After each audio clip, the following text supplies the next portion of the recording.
আহি পৰিছে এটা বিগ ব্ৰেকিং নিউজ। পাকিস্তান বাংলাদেশৰ পাছত নেপালৰ কাষ চাপিছে চীন। কি প্ৰভাৱ পৰিব ভাৰতত? পাকিস্তান বাংলাদেশৰ পাছত এবাৰ নেপালৰ ওপৰত চকু চীনৰ।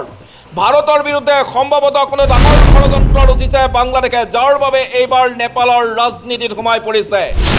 কোনো ডাঙৰ ষড়যন্ত্ৰৰ পিনে আগবাঢ়িছে চীন। বাংলাদেশ পাকিস্তানৰ পাছত এবাৰ চুবুৰীয়া ৰাষ্ট্ৰ নেপালৰ ওপৰত চকু চীনৰ। নেপালৰ ৰাজনৈতিক ক্ষেত্ৰখনত খলকনি তুলিবলৈ ইতিমধ্যে চীনে নিজৰ খেল আৰম্ভ কৰিছে। দেওবাৰে চীনে এই খেলখনৰ কামান নেপালৰ প্ৰাক্তন ৰাষ্ট্ৰপতি বিদ্যাদেৱী ভাণ্ডাৰীক হাতত অৰ্পণ কৰিছে। দৰাচলতে ৰাজনৈতিক উচ্চ আকাংক্ষা আগত ৰাখি বেইজিং ভ্ৰমণলৈ যোৱা ভাণ্ডাৰীক নতুন কাম দিছে চীনে।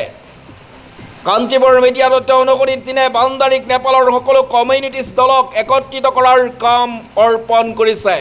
চীনৰ মতে সকলো কমিউনিটিষ্ট দল একলগ নোহোৱা পৰ্যন্ত নেপালৰ উত্থান হ'ব নোৱাৰে। ৰাষ্ট্ৰপতি পদৰ পৰা আঁতৰ হোৱা 2 বছৰ পাছত পুনৰ এবাৰ ৰাজনীতিত সক্ৰিয় হৈ পৰিছে বিদ্যাদেৱী ভাণ্ডাৰী।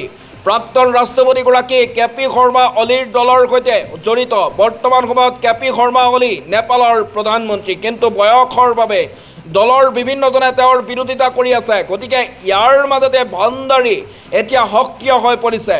2027 চনত নেপালত সাধাৰণ নিৰ্বাচন অনুষ্ঠিত হ'ব আৰু তাৰ পাছতে গঠন হ'ব নতুন চৰকাৰ।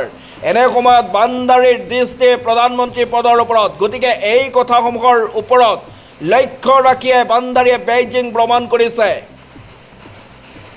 কেপি শৰ্মা দলৰ আভ্যন্তৰীণ ৰাজনীতিত চীনে এতিয়া অধিক অগ্ৰাধিকাৰ লাভ কৰিছে, কিয়নো নেপালৰ চুবুৰীয়া ৰাষ্ট্ৰ চীন আৰু ইয়াতো কমিউনিটিছৰ প্ৰভাৱ পৰি বেছি।